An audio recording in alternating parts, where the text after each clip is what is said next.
આપણું મકાન મારું છે.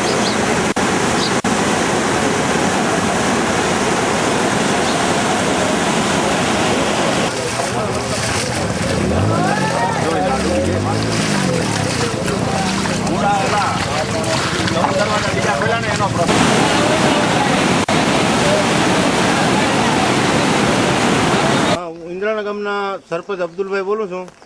હવે અમારા ગામમાં પરિસ્થિતિ પાણીની અવારનવાર એવી થાય છે કે જે ઉપરવાસ વરસાદની સાથે જુનાગઢ વિસાવદર જે 15-16 ઇંચ વરસાદ પડ્યો એ વરસાદ એકદમ નદીમાં આવી અને અમારા ગામમાં અમારું ગામ તદ્દન સંપર્ક વિહોણું થઈ જાય છે. આ ગામથી ઓલે ગામ જવું હોય તો બાલાગામ ન જઈ શકાય, આંબલિયા ન જઈ શકાય, પાદળી ન જઈ શકાય. માત્ર એક જ બાટવાનો રસ્તો, એક જ લાઈન ખુલી રહી છે. અમારે અવારનવાર આ મુસીબત થાય છે. તો મારી રજૂઆત એ છે કે અમારા નદી ઊંડી અને પોળી થઈ જાય તો અમારું થોડુંક પ્રશ્ન હલ થઈ જાય એવી મને આશા છે.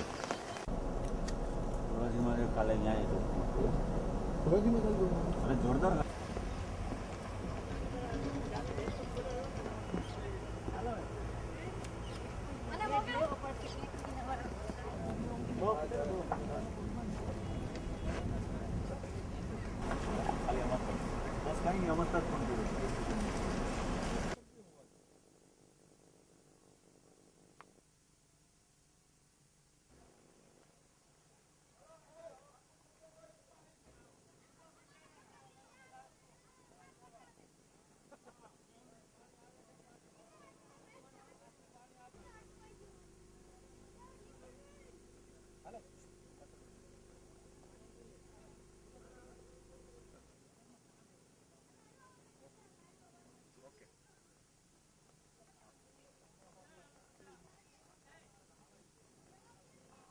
મૂળજીભાઈ રણછોડભાઈ બોલું છું કે જે આ પાણી આવ્યું છે એ વરસાદ ઉપરવાસ થયો છે. અમારે તો માત્ર વરસાદ થયેલો છે 2.5 થી 3 ઇંચ જ વરસાદ છે, પણ જે વિસાવદર, જુનાગઢ કે રાજકોટ જિલ્લાના અમુક મૂળજીભાઈ પાણી વરસાદ ધોધમાર 15 થી 20 ઇંચ વરસાદ પડ્યો છે. એ પાણી આવે છે અમારે અહીંયાથી આવે છે. તો હવે અમારે એનું શું કરવું? અત્યારે અમારે જે બૈરાઓ છે નિશાણવાળા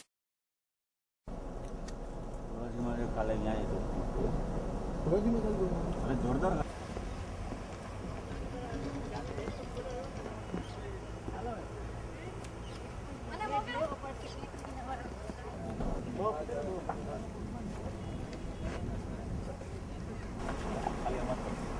પાણીની અવસ્થા જ પણ જોઈ.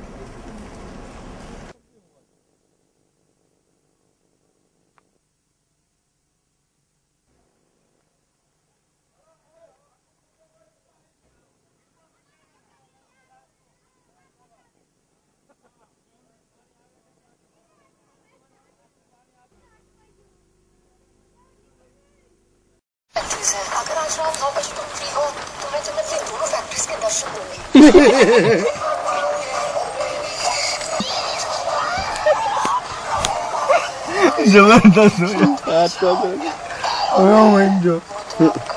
દેવેન્દ્રભાઈ છાટા પડે છે તમારા કેમેરામાં.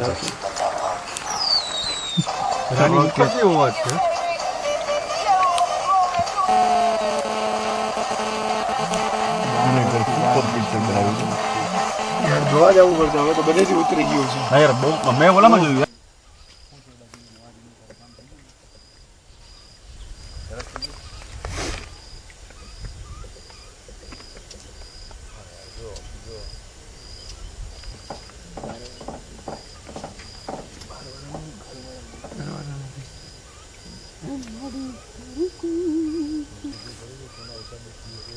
આજ ફોટા મેલ કર્યા મંત્રીની એમાં ઓજત ખાળવો નુબે ત્રણેય નદીના છે. પછી નીચાણવાળા વિસ્તારમાં જે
મનોજભાઈ ધરંગા, તાલુકા પંચાયત પ્રમુખ મણાદર.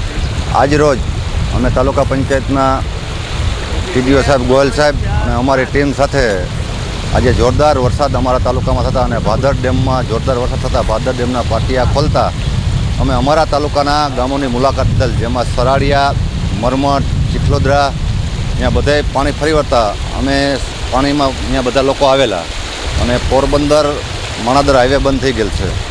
પછી મરમઠમાં પણ અત્યારે જવાય એવી સ્થિતિ નથી. અમે જો અત્યારે પાણીમાં જ ઊભા છીએ. દેસિંગા પણ બંધ થઈ ગયેલ છે. ભાદર ડેમના પાટિયા ખોલતા આ બધાય ગામો બેટમાં ફેરવાઈ ગયેલ છે અને ઊભા પાકમાં મગફળી અને કપાસમાં જોરદાર નુકસાન થયેલ છે. એમાં કપાસ તો પાક સાવ નિષ્ફળ ગયેલ છે. એટલા માટે અમે સરકારને પણ માંગણી કરી છે કે ભાઈ આની અમને વળતર ચૂકવે.